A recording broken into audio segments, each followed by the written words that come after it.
நான் இன்றைக்கு இதுல எல்லாருக்கும் முன்னுக்கு கிளியரா சொல்லுவேன். Institution dirty institution I ever work is Jaffna University. The dirtiest institution I ever work is Jaffna University.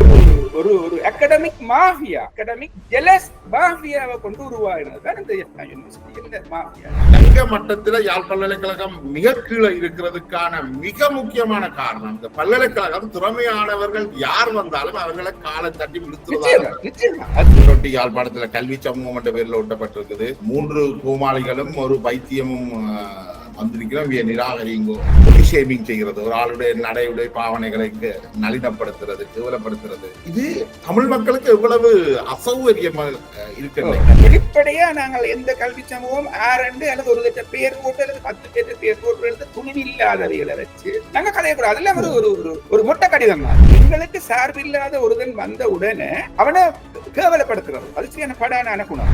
Tamil மக்களுக்கு எல்லாரையும் விட கூட துரோகம் செய்தது என்றால் சிறியர் தான். ஏனென்றால் 2 மடு தண்ணீர மிகவும் பாரதூரமான ஒரு துரோகத்தை செய்துட்டு எங்களுக்கு தலைவரே வரணும்னு பண்ணிட்டார். ஊராட்சி சபையில் வந்தால் தாங்கள் இந்த யாழ் மாவட்டத்துக்கான நீர் பிரச்சனைகளை தீர்த்து வைப்போம் என்று பேராசிரியர் கபிலன் தெரிவிச்சிருக்கிறார். இது நடைமுறை சாத்தியமானதா?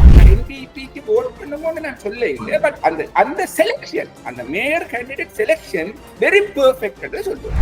உண்மையிலேயே அதாவது NPP-னுடைய கட்சி உறுப்பினர் என்று பார்க்க அவர் ஒரு தமிழ் தேசியவாதியாக இருக்க வேண்டிய ஒரு ஹைஜாக் பண்ணப்பட்ட வீட்டையும் சொல்லுவேன், சைக்கிளையும் சொல்லுவேன், இவன் சங்கையும் சொல்லுவேன். ஒரு நேரம் நாங்கள் அந்த தலைமை பதவிகளையும் அந்த அதுக்குள்ள இருக்கிற யோசிப்பினுமே ஒழிய ஒரு ஃபார்வர்ட் திங்கிங் ஆக்களை முன்னுக்கு கொண்டு கொஞ்சமும் விரும்ப மாட்டேன். மாகாண சபையில உங்களுக்கு ஒரு வாய்ப்பு அளிக்கப்பட்டால் நீங்கள் அந்த பொறுப்பை தமிழ் மக்களுக்காக ஏற்க தயாராக